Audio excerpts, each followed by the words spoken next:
Assalamualaikum warahmatullahi wabarakatuh.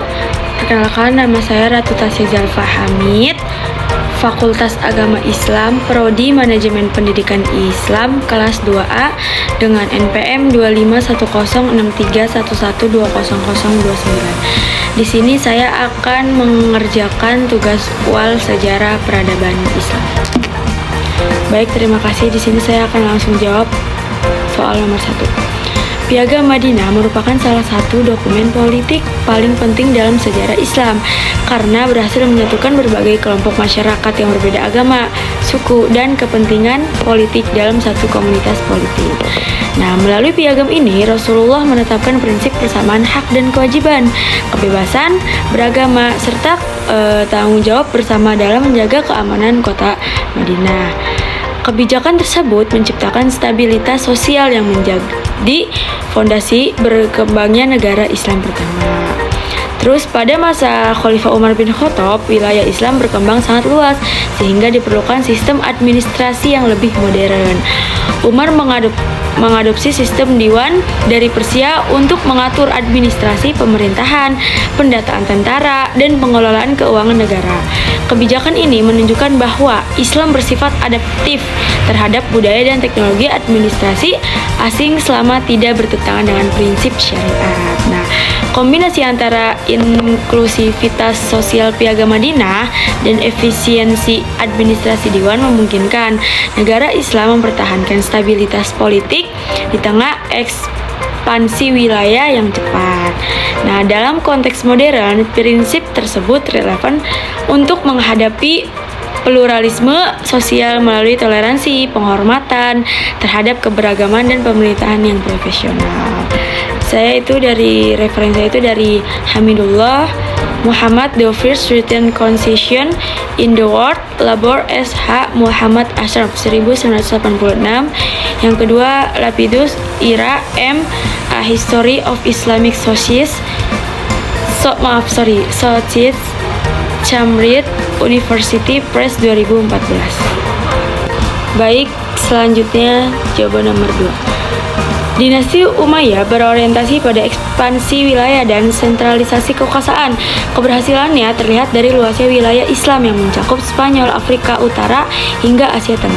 Namun, pemerintahan Umayyah cenderung mengutamakan bangsa Arab sehingga kelompok Mawali sering merasa diperlakukan tidak setara.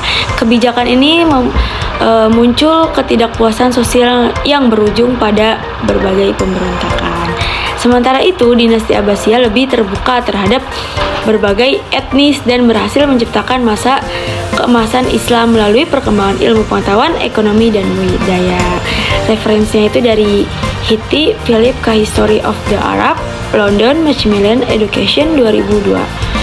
Hudson Marshall G. S. The Future of Islam, University of Chicago Press 1974. Selanjutnya jawaban nomor 3. Andalusia berkembang sebagai pusat ilmu pengetahuan dan pertukaran budaya antara Islam, Kristen, dan Yahudi. Kota-kota seperti Cordoba dan Toledo menjadi pusat penerjemahan karya-karya ilmiah yang kemudian memengaruhi kebangkitan intelektual Eropa. Kontribusi Andalusia dalam bidang matematika, kedokteran, astronomi, dan filsafat menjadi salah satu faktor yang mendorong Renaissance Eropa. Sebaliknya juga, dinasti Safawiyah lebih menekankan penguatan identitas teologis Syiah sebagai dasar legitimasi politik. Strategi ini berhasil membangun identitas nasional Persia yang kuat, tetapi pengaruhnya lebih banyak terbatas pada kawasan Timur Tengah. Referensinya itu dari Menukal Maria Rosa, The Ornament of the World, Boy Box 2003. Yang kedua, Saliba Girl, Islamic Sense and the Making of the European Renaissance, Med Press 2007.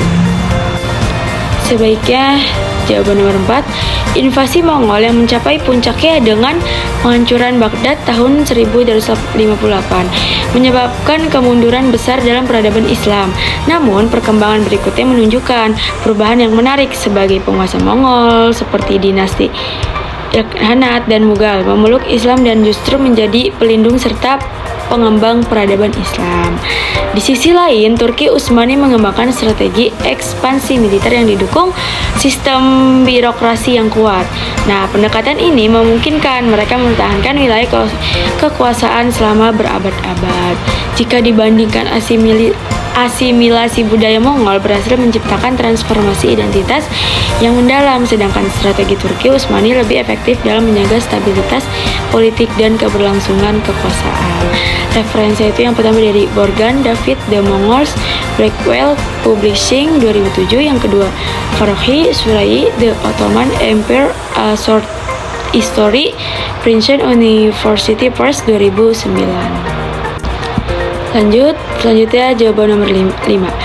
Islamisasi di Indonesia berlangsung secara damai melalui perdagangan, perkawinan, pendidikan, dan dakwah para ulama. Berbeda dengan wilayah lain yang mengalami futuhat atau penaklukan, Islam di Nusantara berkembang melalui proses akulturasi budaya. Nah, pendekatan tersebut melahirkan karakter Islam Nusantara yang toleran, moderat, dan menghargai tradisi lokal.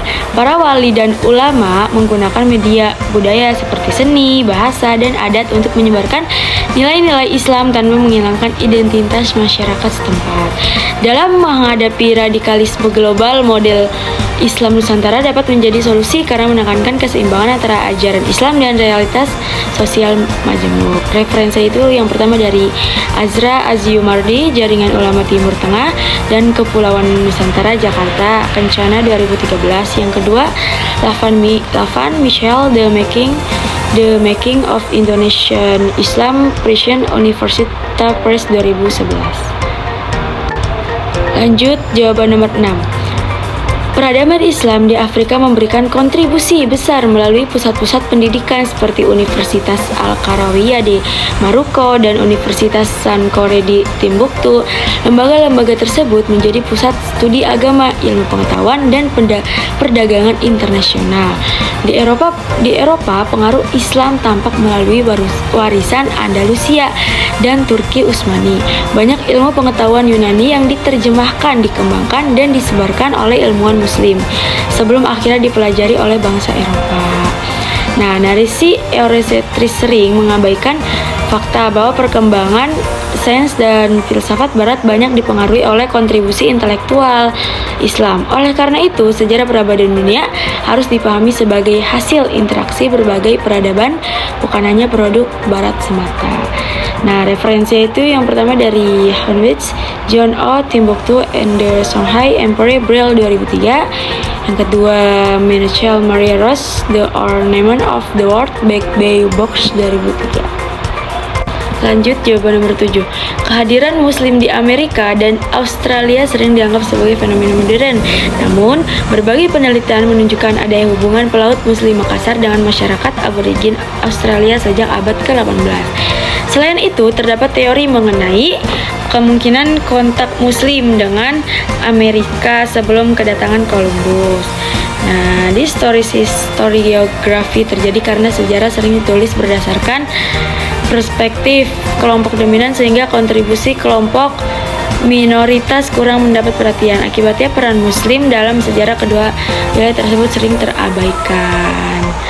Untuk merekonstruksi historiografi yang lebih adil, diperlukan penelitian multidisipliner yang memanfaatkan arsip lokal, tradisi lisan, dan kajian arkeologis.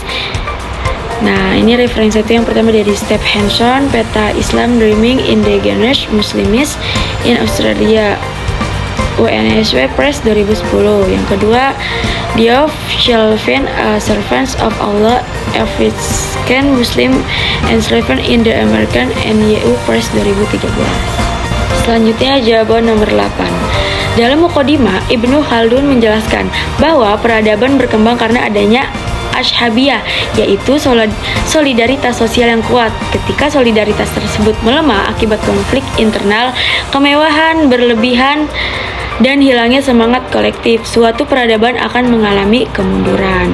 Sejarah Islam menunjukkan bahwa masa kejayaan terjadi ketika umat Islam memiliki persatuan, semangat menuntut ilmu, dan kepemimpinan yang kuat. Sebaliknya, kemunduran sering dipicu oleh perpecahan politik, fanatisme kelompok, dan stagnasi intelektual. Nah, di era digital saat ini, faktor internal yang paling menentukan masa depan peradaban Islam adalah kemampuan membangun kembali solidaritas sosial yang didukung penguasaan ilmu pengetahuan dan teknologi.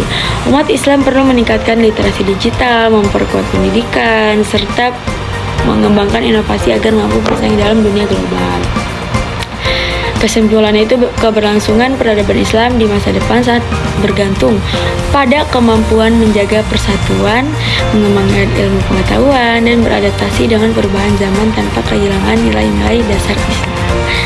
Referensinya itu yang pertama dari Ibnu Khaldun, Muqaddimah, Princeton University Press 1967, Al-Atas, Syed Farid Abling Ibnu Khaldun, Roald Dahl 2014. Yang ketiga, Lapidus R.M.